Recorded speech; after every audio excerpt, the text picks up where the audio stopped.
It has been said that amphibious assaults are the hardest of all military operations to coordinate. They need such fine control and such a large degree of coordination that it is only the top-tier powers that have the ability to even attempt them seriously, let alone pull them off. The two nations that have made by far the most amphibious assaults during the past century are the United States and United Kingdom. From the great assaults of World War II to the recent 400-mile amphibious assault on Afghanistan, both countries have been at the forefront of developing amphibious assault doctrine and shipping.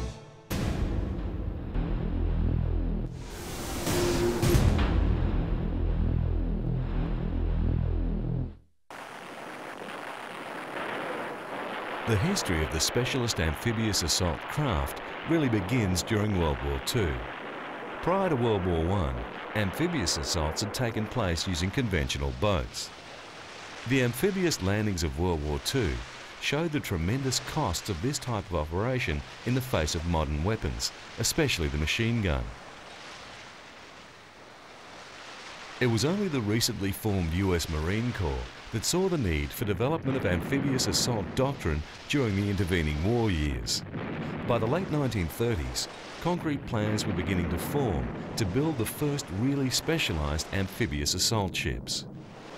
These concepts and vessels were tested in the Pacific and during the coastal invasion of Italy from mid-1943, initially at the port of Salerno and then later Anzio. The assault saw the first uses of the LST, or landing ship tanks, in battle. These vessels allowed for armoured vehicles to be directly dropped onto the shore to provide their offensive power immediately in support of the troop movements. These groups of specialised shipping can be divided into two types, basically described as ships and craft. In general, the ships carry the troops from the point of origin to the drop point for the assault, and the craft carry the troops from the ship to the shore. Generally, amphibious assaults take place over short distances, though they can also involve the shore-to-shore technique, where landing craft go directly from the origin to the assault point. The landing ship tank stands out as a significant technological leap.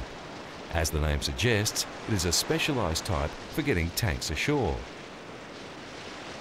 Unlike the other larger shipping, LSTs could beach and discharge directly onto shore. The tank landing ship was created and refined during World War II to support amphibious operations by carrying significant quantities of vehicles, cargo and troops directly onto an unimproved shore. More than 1,000 of these ships were laid down in the United States during World War II. From their combat debut in the Solomon Islands in June 1943 until the end of hostilities in August 1945, the LSTs performed a vital service in World War II.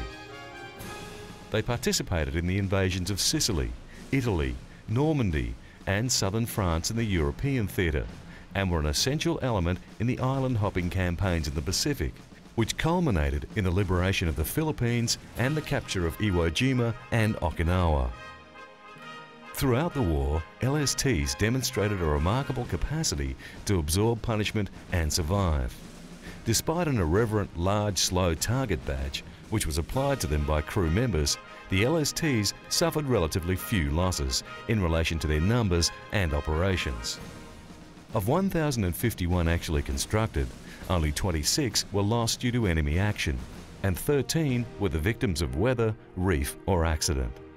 The Marines were also the first to demand a tracked amphibious tank to support their landings. Previously, armoured vehicles were required to be fitted with flotation equipment in order to reach shore. The Alligator series of fully tracked and armoured vehicles first saw action in the landings at Guadalcanal in 1942 and were still in use during the Okinawa landings at the end of the Pacific War in 1945.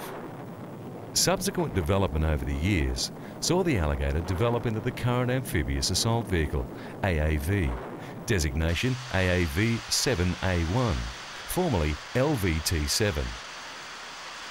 The AAV-7A1 is a fully tracked amphibious landing vehicle manufactured by FMC Corporation and is the current amphibious troop transport of the United States Marine Corps, and is also operated by other forces of many nations. It is used by the USMC amphibious assault battalions to land the surface assault elements and their equipment in a single lift, and to conduct mechanised operations and combat support in the subsequent armoured operations ashore. The first Gators had a land speed of 25 miles per hour, though their water skills were a little disappointing, in that the water speed was only 2.5 miles per hour. Today's AAV has a top speed of 45 miles per hour on land and 8.2 miles per hour in water. The water propulsion is provided by two water jet thrusters positioned at the rear of the vehicle. These are diverted to achieve steerage.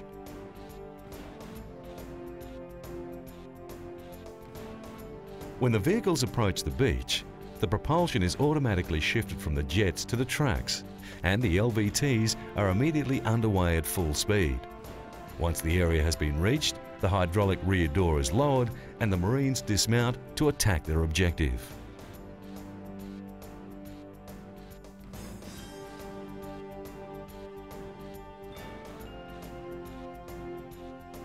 After the mission requirements, the AAV-7s return to the ships.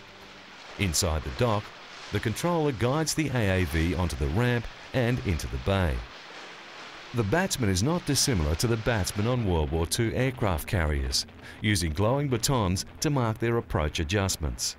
These batons are necessary in bright daylight from the gloom of the inside of the vessel's dock. Once the AAV is inside the docking ship, it is rotated on the turntable and then stored and replenished, ready for its next mission. Many systems on the LVT-7 are reaching the end of their useful life and will require replacement. The new Advanced Assault Amphibious Vehicle, AAAV, is in the development phase currently and is anticipated to be testing in 2006 and in full operating capability by 2012. The new AAAV will have a maximum speed on land of 45 miles per hour and water of 25 knots, achieved with retractable bow and chine planning flaps.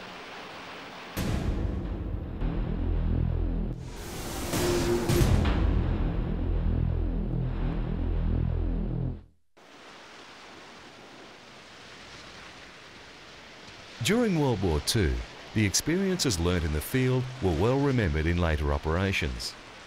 The extensive landings in occupied France during the D-Day assaults were almost brought undone, not by the opposing forces, but by the weather.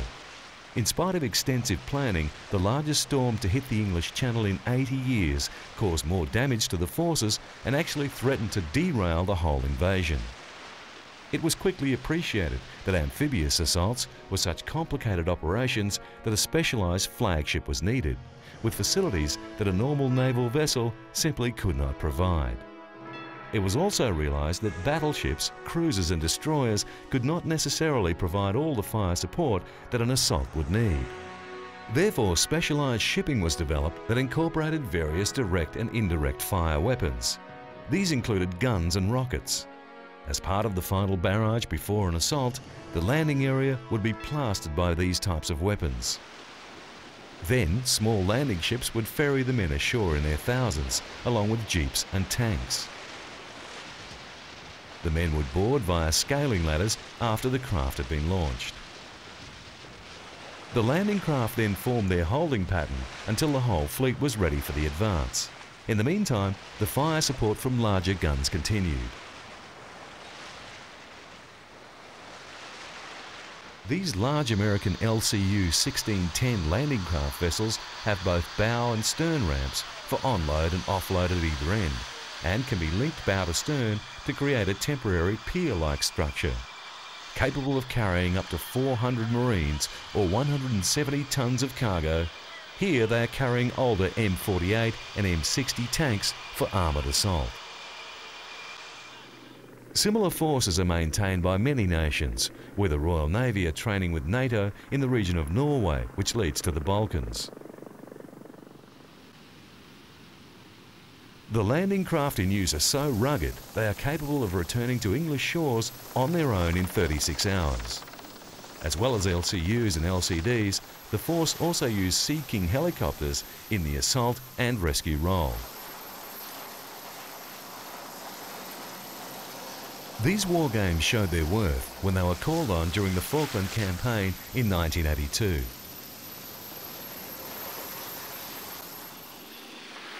The well decks aboard assault ships HMS Fearless and Intrepid can be flooded to allow the 4 LCUs to be launched or retrieved with their armoured cargo.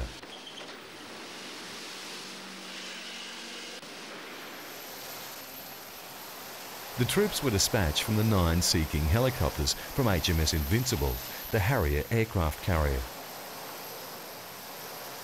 Once on dry land, the Marines then proceeded on a long march to the airfield at Port Stanley.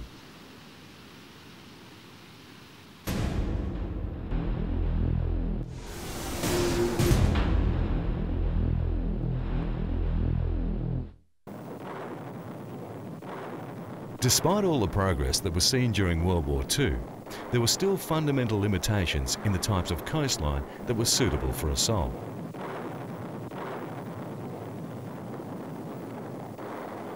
Beaches had to be relatively free of obstacles and have the right tidal conditions and the correct slope. However, the development of the helicopter changed the equation fundamentally.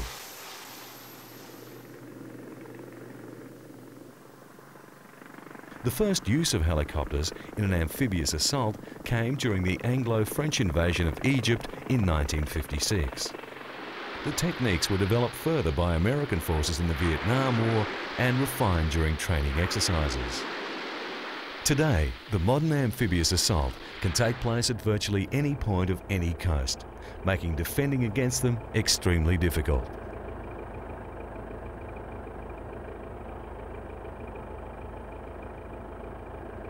One of the most recent innovations is the LCAC, or Landing Craft Air Cushion. These large hovercraft greatly expand the range and conditions under which an amphibious assault can take place. Capable of operating from existing and future well-decked ships, they are used to transport everything available to the assault force, from ship to shore and across the beach.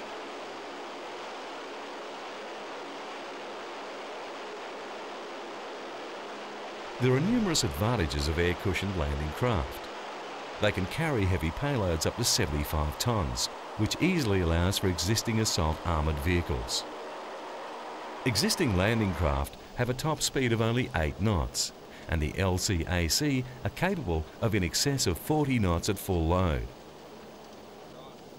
Their payload and speed mean more forces reach the shore in shorter time, with shorter intervals between trips.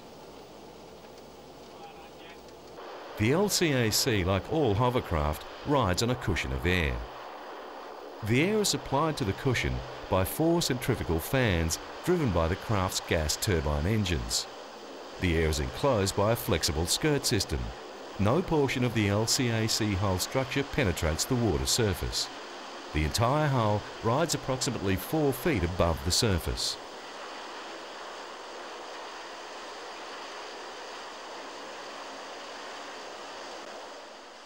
Traditional landing craft with their top speed of 8 knots could only cross 17% of the world's beaches, and assaults were made from 1 to 2 miles offshore. The capabilities of the LCAC make more than 80% of the world's coastlines accessible to assault forces from well beyond the horizon.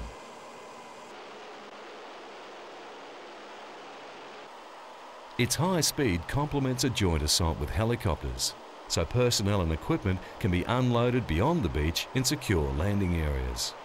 For 20 years, helicopters have provided the partial capability to launch over-the-horizon amphibious assaults. Now, with LCACs, landing craft complement helos in speed and tactical surprise, without exposing ships to enemy fire. LCAC is a dramatic innovation in modern amphibious warfare technology. It provides the capability to launch amphibious assaults from points over the horizon, thereby decreasing the risk to ships and personnel and generating greater uncertainty in the enemy's mind as to the location and timing of an assault, thereby maximising its prospects of success. It is also important to point out the LCAC propulsion system makes it less susceptible to mines and other assault craft or vehicles. The LCAC vessels are deployed from the LHA Tarawa class and newer LHD Wasp class assault ships. These new ships, a cross of aircraft carrier and assault ship, are capable of carrying 2 of the larger LCU traditional landing craft or 3 of the newer LCACs, which would supply up to 60 of the AAV amphibious assault vehicles. This class has become the specialised ships that are required to meet the specific demands of the assault forces. They are designed with facilities that a normal naval vessel simply could not provide.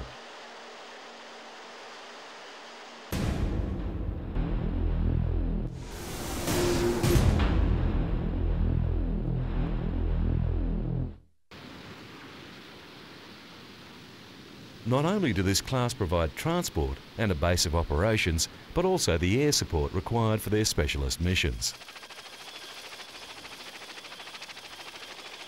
Their air component covers a mix of up to 18 Sea Knight and Sea Stallion helicopters, Super Cobra attack helicopters and anti-submarine warfare helicopters.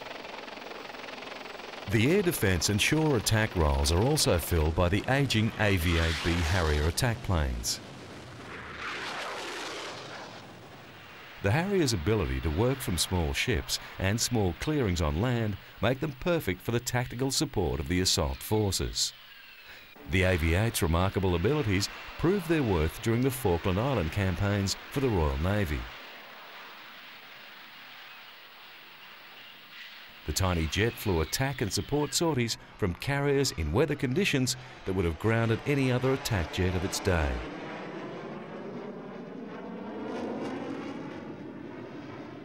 The replacement for the Harrier is a new thoroughbred fighter from Lockheed, the JSF, or Joint Strike Fighter.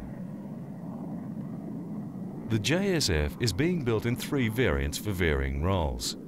A conventional takeoff and landing aircraft, CTOL, for the US Air Force, a carrier-based variant, CV, for the US Navy, and a short takeoff and vertical landing, STOVL, aircraft for the US Marine Corps and the Royal Navy. This aircraft was developed to take over the Harrier's role. So far, the JSF has commitments from the US Air Force, the US Navy, the US Marine Corps and the British Royal Navy. Pilots flying the F-35B STOVL version will particularly appreciate the smarts of the F-35. The pilot simply flies the plane with stick and throttle, with the software handling the intricacies of short takeoff.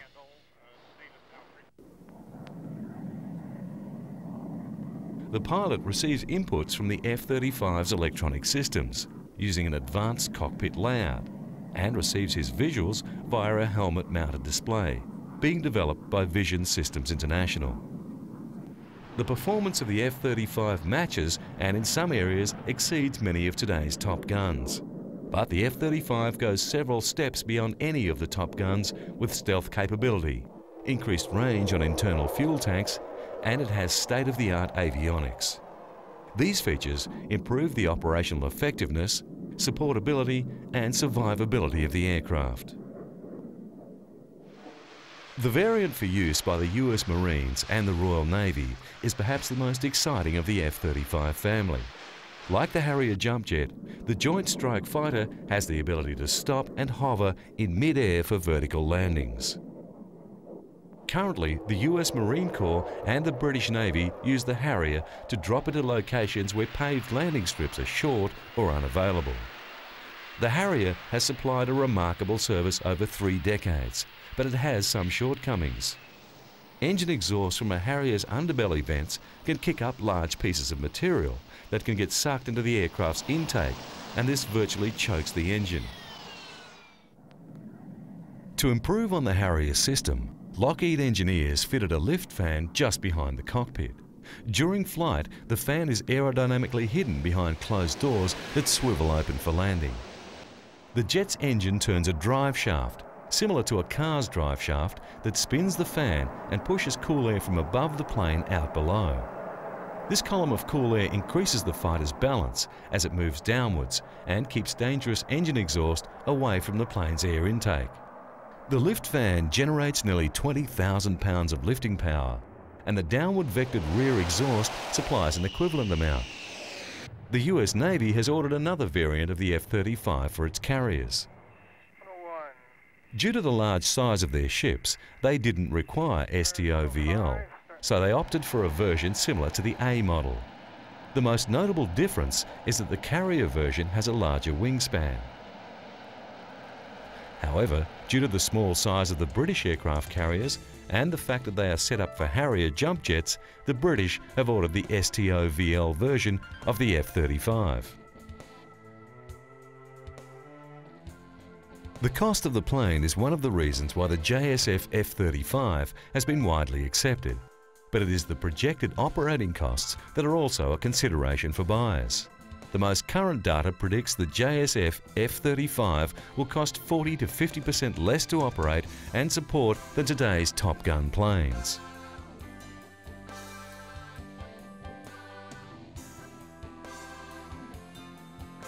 Time has proven that amphibious assaults are the hardest of all military operations to coordinate.